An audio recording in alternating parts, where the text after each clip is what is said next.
Hi, how are we doing everybody, and welcome to Russell Heritage Golf. The theme this week on the channel has been very much about the hips. And today's video is exactly the same. What you're trying to do, or all amateur golfers are trying to do, is that you're trying to become more consistent. And the way that you're going to be more consistent is basically a good telltale sign is how good your impact position looks. And the biggest problem with amateur golfers is that you often look too much this way.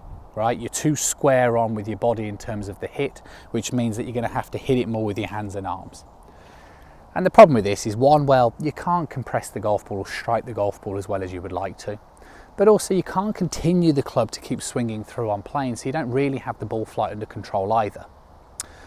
And this week I've kind of talked about some very simple exercises that I'd suggest you do at home. And yesterday's video I talked about this kind of feel versus real.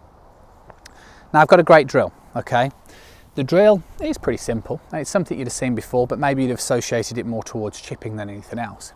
You get a stick, right, a cane, an alignment rod, and basically you place it so at least, say, a feet to 2 feet worth of length is sticking out the end once you take hold of it. The idea is, as I'm sure you've already gathered, is that you should be able to hit the golf ball without the stick hitting you in the rib cage.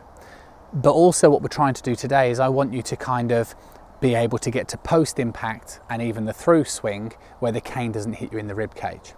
And the only way that you're going to be able to do this is if you trigger the correct sort of rotation, or if you rotate as optimally as you can.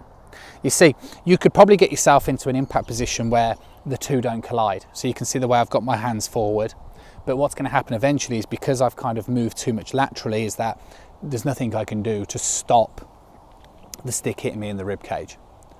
So the only way that you can get away from this is by keeping the pelvis downward facing.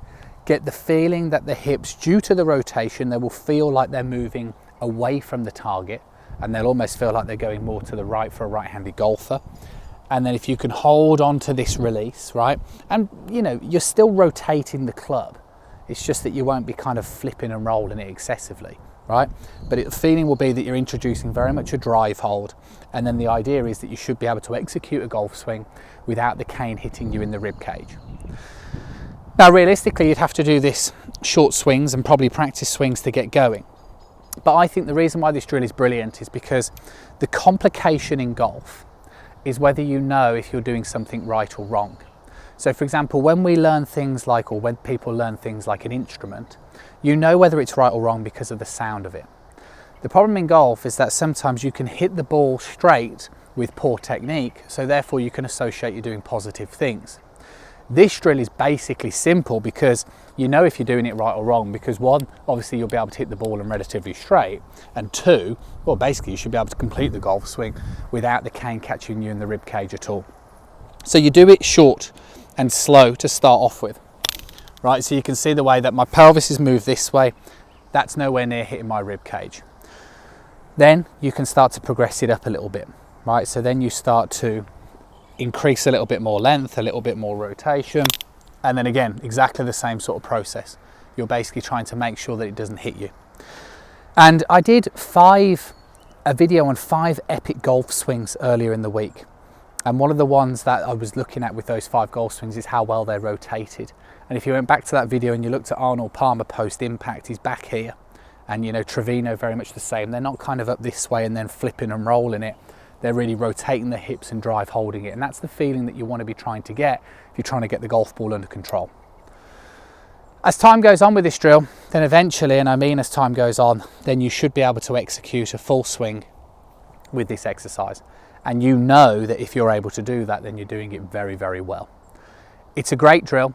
I would strongly suggest that you persevere with this, even if it's, you know, first you struggle with it. Because like I said, your brain will eventually figure out a way to be able to do this correctly. And it is pretty much a fantastic exercise that every golfer could do.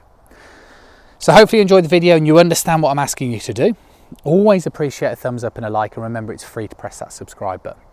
Also remember, if you're going to press the subscribe button, you might as well press the little bell icon, because it means you'll receive notifications every time a new video comes out, which at the moment is pretty much on a daily basis. Go and work on the cane drill.